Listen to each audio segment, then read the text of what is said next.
Good evening to all of you. Uh, and I welcome ma'am. Good evening to you, ma'am. And students, let me introduce ma'am to you all. It is a great pleasure that we have with us ma'am today. She is, and I welcome you, ma'am. She is Jyoti Sapru, and she will be conducting this session for the next half an hour approximately. Ma'am is a psychological counselor with the Counselors Council of India.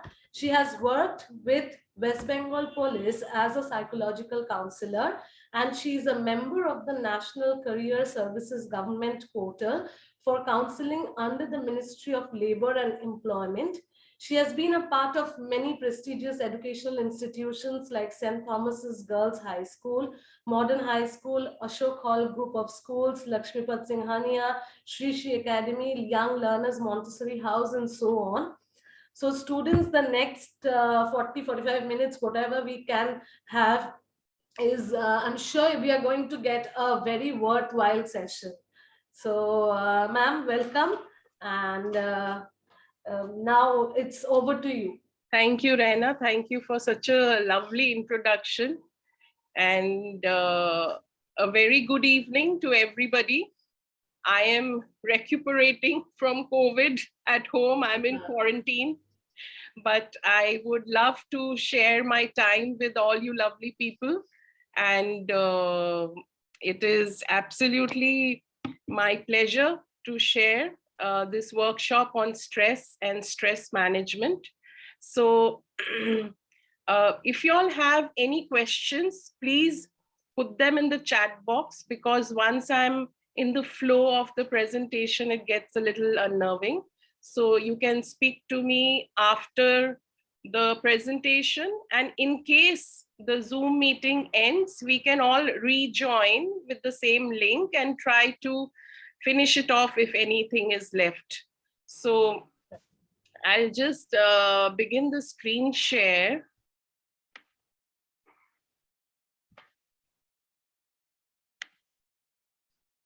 Is it visible to everybody? Yes, it is, ma'am. Okay, great.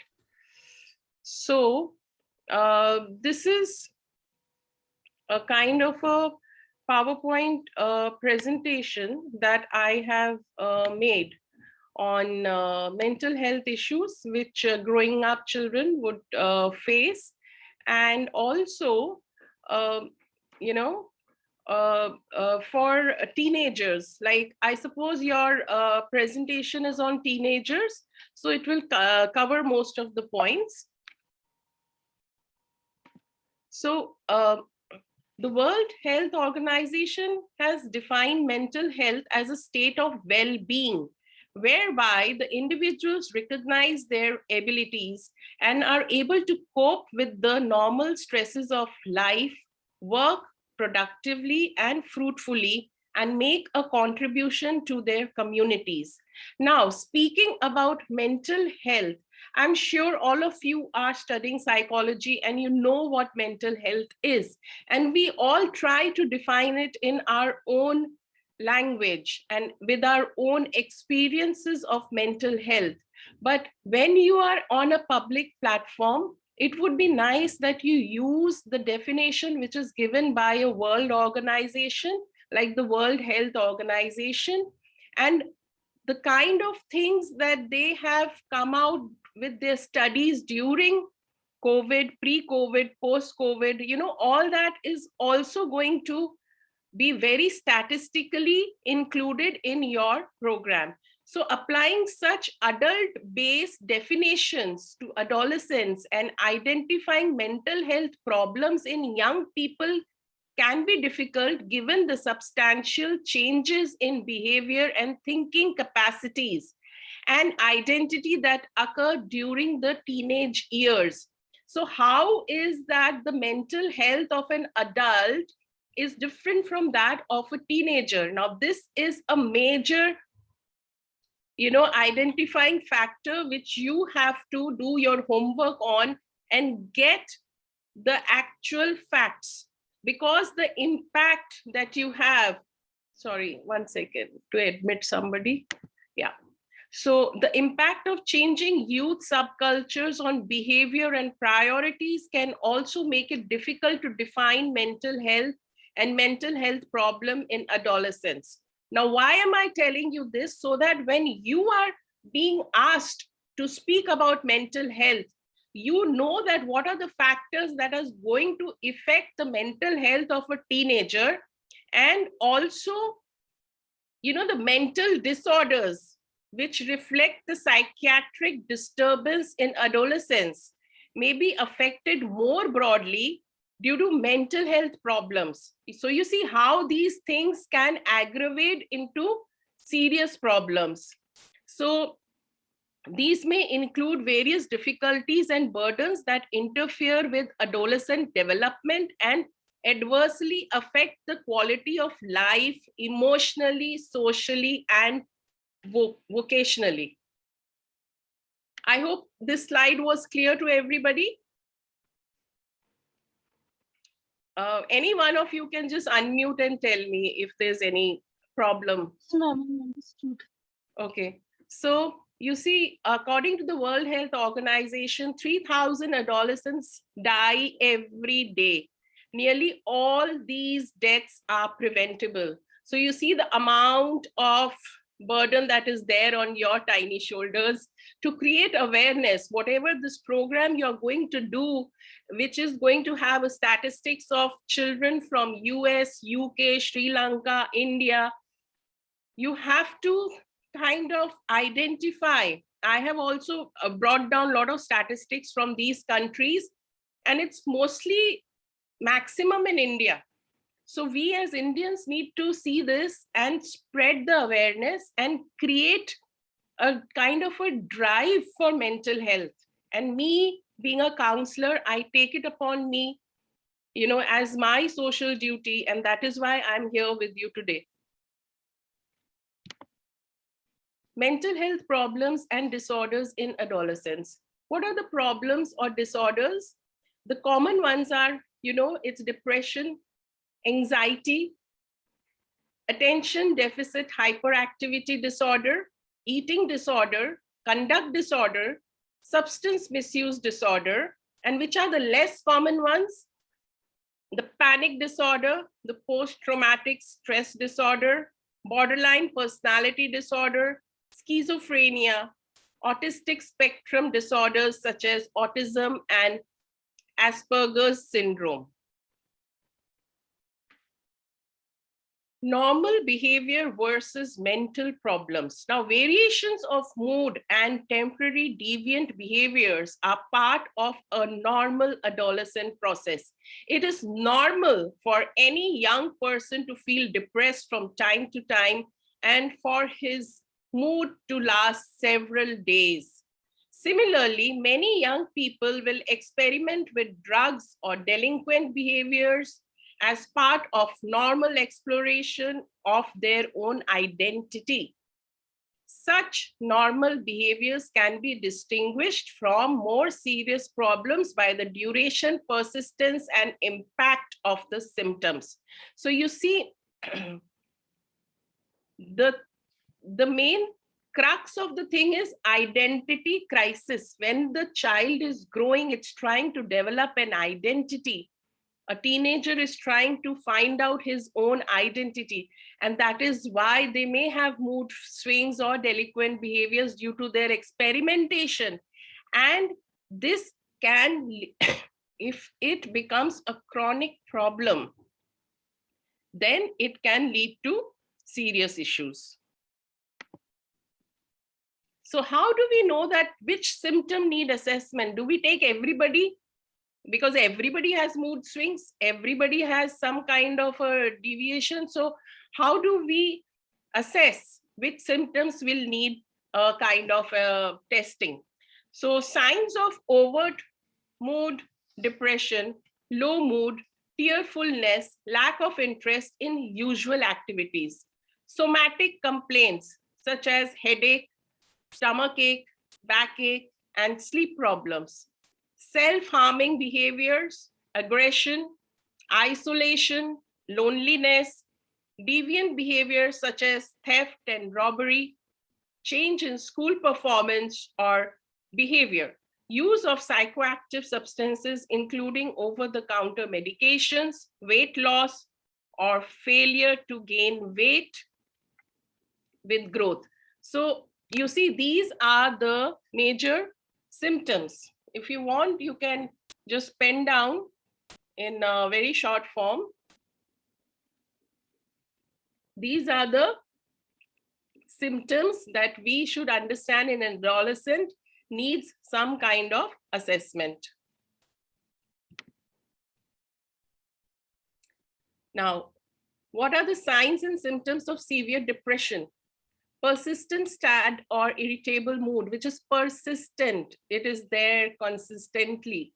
Loss of interest in activities once enjoyed, substantial change in appetite or body weight, oversleeping or difficulty in sleeping, psychomotor agitation or retardation, loss of energy, feeling of worthlessness, or inappropriate guilt, difficulty in concentrating, recurrent thoughts of death or suicide. So now we come to the transition. The adolescent sees the transition from childhood, depressive illness, depression, rare male predominant symptoms masked to more adult forms with a much increased incidence of female predominance and a greater likelihood of presenting with depressed mood. However, the masked presentations, for example, the behavioral problems, substance misuse, school phobia, or failure at school, fatigue, and other somatic symptoms remain common in early adolescence, particularly in boys. This is the main transition phase from childhood to adulthood. The transition is the teens, the adolescents. So this is the time that these kind of manifestations of stress can crop up in teenagers.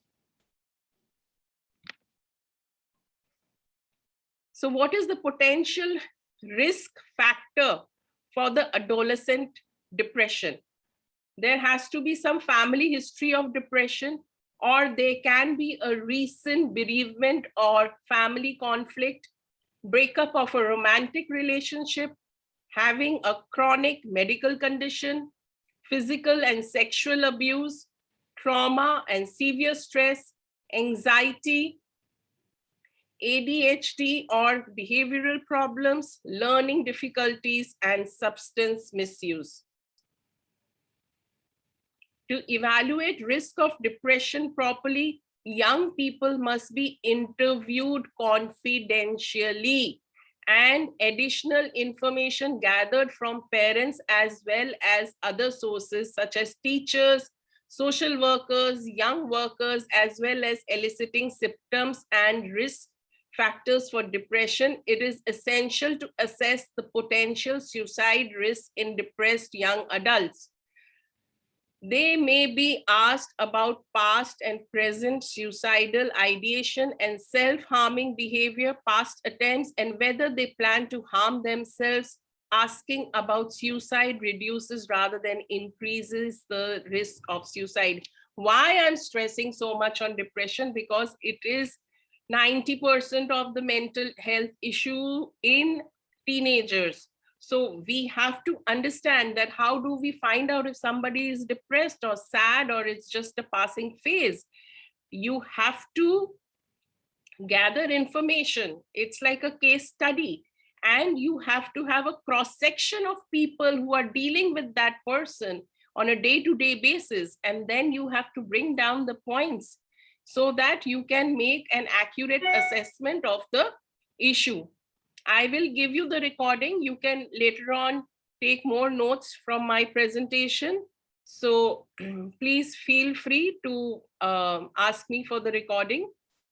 Okay, so school phobia, we all know that it is also this refusal to go to school or defined as the persistent and irrational fear of going to school. It must be distinguished from the mere dislike of school that is related to issues such as new teacher, difficult exam, class bully, lack of confidence, or there is some kind of duress. So the phobic adolescent shows an irrational fear of school and may show marked anxiety symptom when in or near the school.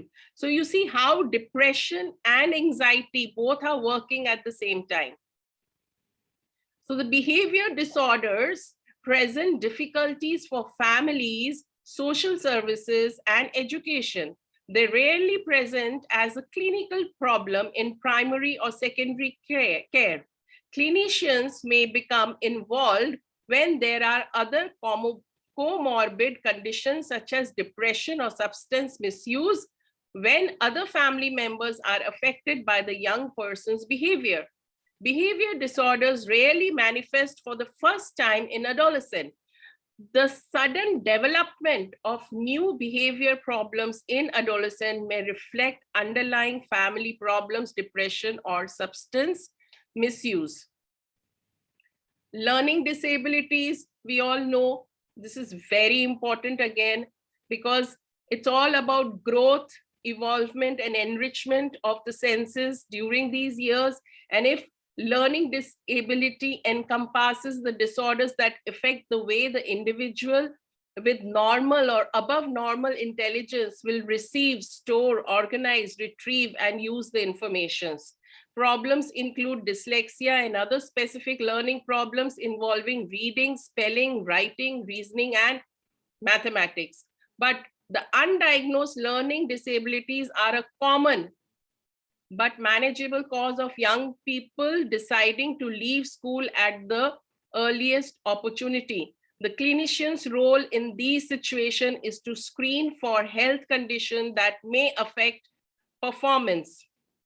So you see, it can be physiological or it can be psychological. So you have to understand the case right from the beginning. Sorry, excuse me. Then there are the conduct disorders. The conduct disorders can be defined as persistently disruptive behavior in which the young person is repeatedly violating the rights of others or age-appropriate social norms. So teenagers who with the conduct disorders often have concomitant disorders such as depression, suicidal behavior, and poor relationships with peers and adults. So the consequences include school problems, school expulsions, academic and vocational failure, and problems with the law. So basically, they grow up to be young criminals. Then there is the ADHD disorder, which we all know about 80% of the children with ADHD continue to have the disorder during the adolescence, and as many as 50% of the adolescents still do throughout their adulthood. The main differential diagnoses are with behavioral problems secondarily to the poor parenting or poor social school supervision. Now, there are some symptoms which are suggestive of attention deficit hyperactivity disorder.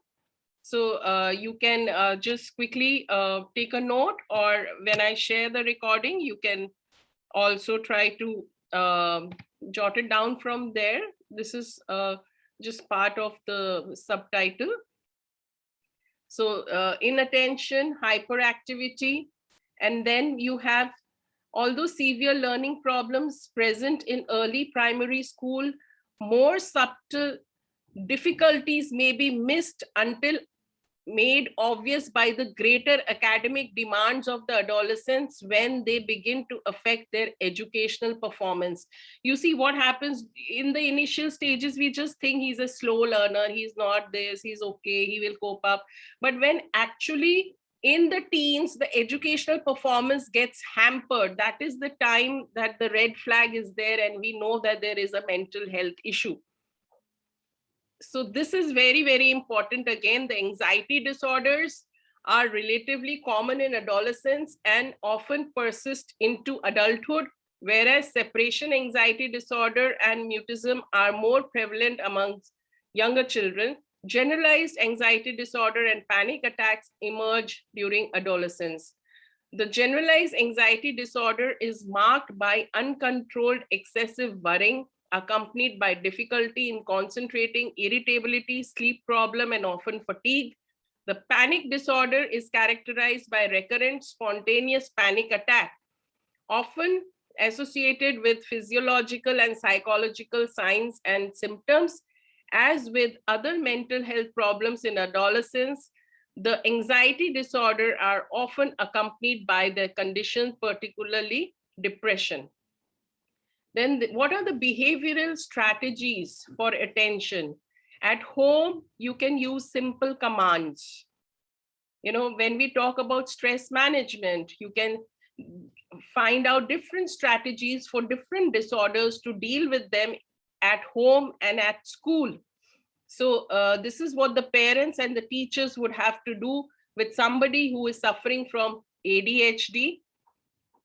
Okay, just ensure that the young person sits close to the teacher's desk, give only one task at a time, you know, use written, not just oral instructions. So these are the strategies. Then coming to the physical symptoms, also you have to understand that as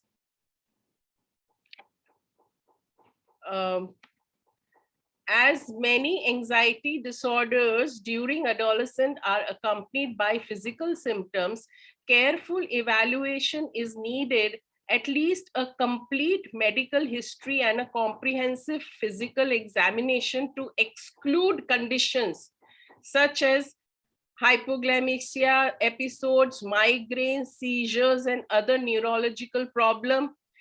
Treatment may include simple educational strategies, behavioral interventions, cognitive behavior therapy, family therapy, and rarely the use of anxiolytics, which is medications.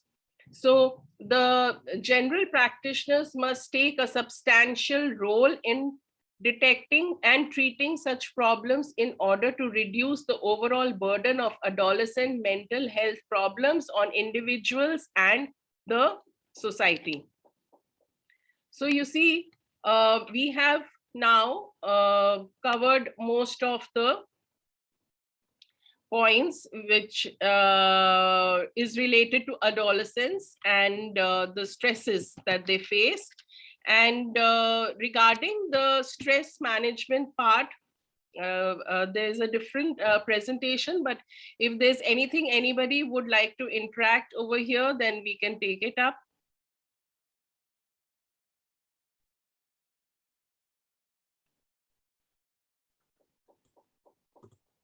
Has anybody put up anything in the chat box as of now? Not yet. I think students, you can put forward your questions. Like if you have anything to ask. Have you all? Because, yeah, because this is a comparative study, you said, between US, UK, and Sri Lanka. So have they got any data, anything?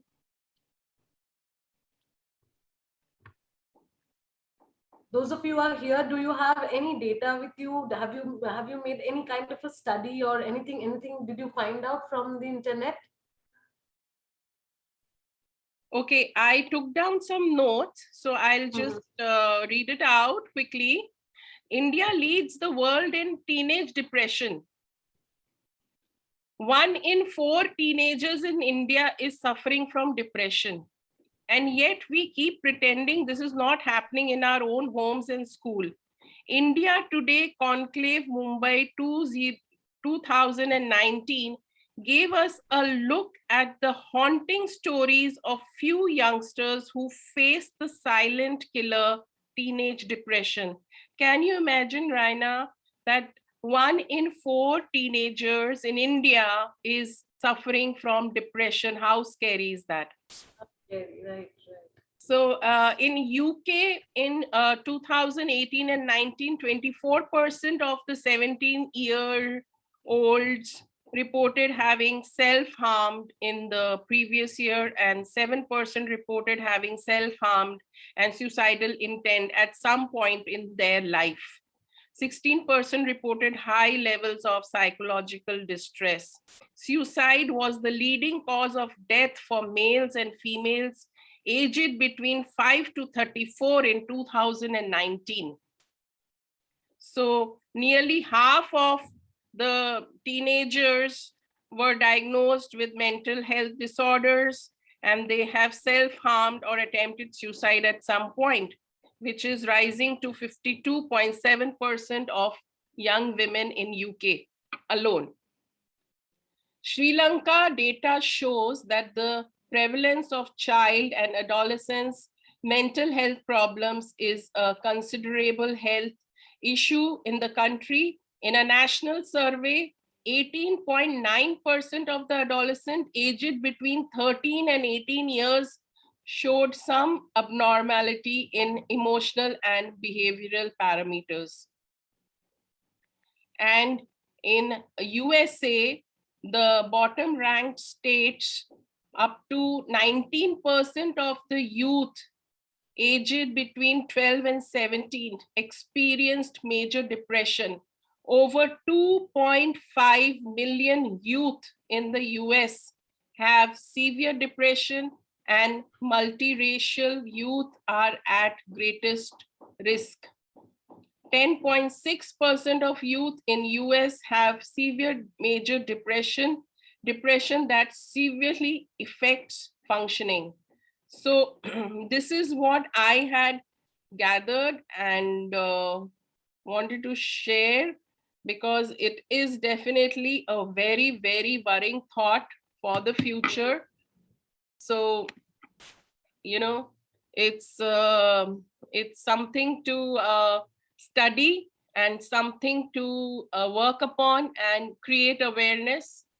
And I think this is so fantastic. We did this program today, and I also got to meet all these young budding psychologists. So Yeah, I think absolutely. you should take up psychology from your heart. It has to be from here, from passion, and work for the society, because they really, really need you. Absolutely, absolutely. And to make matters worse, for the last 2 years, these people are absolutely like house arrested. They have not come out of their homes. They have not socialized with friends. And I think all these things lead to a lot of stress. And these young adults, I don't know So how let you us people. not just blame COVID, Rena, because COVID is here now. It was not Mhm. there 2 years back. So Right, the people who are teenagers now were quite right. grown up when COVID struck us. So, Right. human psychology adjusts very fast to new situations. If you are a positive person, if you're a strong person, you will adjust to any adverse situation, any. Let it be COVID, let it be depression, let it be anxiety, and you will come out of it. Initially, Mhm. yes, it may have affected, it was a shock for all of us, but we have accepted it as the new normal and we are all moving forward. So let us not keep on reinforcing that COVID came and we kind of had a setback. We are strong enough to move on and come out of it. I want our young generation to set an example. When we are comparing the statistics, let our youngsters stand up and say that no, we will be out of it in a strong way, and let nothing ever deter us. Absolutely. How very inspiring and motivating, ma'am. I mean, I am feeling so motivated after listening to you. I'm sure all my children, the students, I'm sure they really had a very enriching session. Any one of you can any one or two of you ask something, which some kind of problem that you go through at home. Sometimes you're feeling lonely, maybe, or any kind of stress related problems that you face. Please feel free to ask ma'am, because this is like a very worthwhile session, and we don't know if we can arrange for such meetings in near times, because they also have their final term examinations and everything. So if you have to ask anything, please, and any one or two of you, please come forward with a question. Yes, yes, Shampurna, say. I'm Shampurna. I have a problem that is till now during COVID we did our classes through online. So after so many days, means like 2 years, we are giving our offline exam. So I have a problem that is if I study properly, then also I'm having a panic that whether I will be able to write everything means properly or not. This panic I'm not means it You're is not happening overcoming all the from time. that. Yes, yes. Yes, yes. Okay, So how? Sampurna, I don't think there's any reason to panic. In fact, you will do much better because when you are studying online, you are the focus, and your focus is just the studies, and you have concentrated and you've attended all your classes. If you have attended all your classes, I don't think you need to study. You will just close your eyes and pass through the exam. And if you are just going to kind of feed your mind this negativity that, oh my god, I did online and now I have to give offline, then it is a self worry which is going to recur in your mind, and it's going to bring down your confidence. When COVID strikes you, tell me, Sampurna, when does COVID strike you? Yes, sister. When does COVID strike you? No, means I mean to say, the COVID strikes us, the virus strikes us when our immunity is low, right? yes, yes. So Understood. panic will strike us when our confidence is low, right? So if I Yes. keep my confidence that I am prepared, come no what matter, let there be flood or hail or storm or what, I am prepared in my mind. I'm going to go and write a wonderful exam. How does it matter whether you did online or offline? You have prepared on your own, right? You are preparing yourself for the exam. So that is your Yes, sister. responsibility as a young adult to perform well in the exam. And I'm sure that you will do very well. There's no need to panic at all. It's all in the mind. So we just have to Means train our mind to be strong and confident. understood. See, when Sister, you, I have a yeah, I'll just say one thing more, that okay, sir. Okay. when you worry, then you are worrying, you're panicking for the exam, before the exam, isn't it? You're panicking before the exam, and then you will panic at the exam table. So you're panicking twice. So it's better not to panic now. We'll see what happens when it comes to the bridge. We'll cross it that time. Okay. So think positive and positive will happen. Okay. Thank you, sister. Yes. Sister, I have a question. Yes. Ma'am, actually, I'm not a very emotionally stable person. Okay, if anything happens, I get very affected by it. And sometimes, if something happens at my home or in the school, I get really affected emotionally, not physically. And I feel that I'm very lonely, and I I think that I get into depression and all those sorts of things. So, in that point of time, what can I do not to have a panic attack? Because I do have sometimes that anxiety And and then panic attack. how are you all assessing that you are depressed and you're having panic attacks? Has somebody told you that?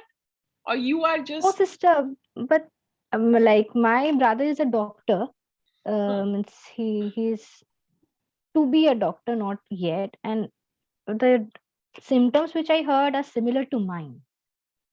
Like I overthink a lot. I sweat a lot. I feel like I cannot breathe and all. okay. It's good to have knowledge, but sometimes too much knowledge can also be a little harmful. So firstly, you have to unlearn everything that you've learned. Okay, don't, because see, our mind is like a sponge, so it will absorb anything that you feed it. If you're going to absorb, if you're going to give it negativity, it's going to be full of negative thoughts. If you're going to give it positivity, it will be full of positive thoughts. Firstly, I want to tell you that being emotional is not a wrong thing. We are all humans. We do have emotions. It's absolutely fine to get emotional. It is okay to react, and it is okay to feel sad and lonely at times. It is okay not to be okay. Okay. But then if you think that you are having this as a chronic issue and it's happening to you all the time, then maybe you will have to seek professional help. So I still would feel that, you are studying psychology and you are such a pretty young girl. So just kind of grow out of these, negative thinking. And this is the best time of your life. Just enjoy, flower, sing, dance, paint, enjoy your days. This is just the beginning of life. Absolutely. Okay, ma'am. Thank you. So I think we've come to an end of the session, and I am actually available on Counselor Jyoti Sapru on YouTube. So you'll get many videos like this I have conducted with different organizations. So if you search for Counselor Jyoti Sapru on YouTube, or Self-Help Counseling Center on Facebook page, then you can study my work. I do different topics, and wish you guys all the best. Do well, be confident, and make us proud. Absolutely. I thank you, ma'am, on behalf of all my students. And this was such a wonderful, motivating session. And I can't thank you enough because you're not keeping well. Yeah, And I then have a in bad this, cough. you have, that's yes, that's the worst thing of COVID. And but still, Yeah. you agreed to take out time for us. We are absolutely delighted, and we will look forward to such sessions. I'll keep disturbing you, and we look forward to such sessions. Thank you. I'll send you the recording link. They can share Yes, it yes. from my YouTube. I'll share it with all other, because some of them couldn't join also. So I'll Okay. share definitely. Okay, Okay. thank you so much, ma'am. Thank Welcome. you. Bye. Yeah. Bye. Thank you, sister. Thank you. Bye. Thank you, ma'am. Bye. Thank you, ma'am. Welcome. Bye bye. Thank you, ma'am.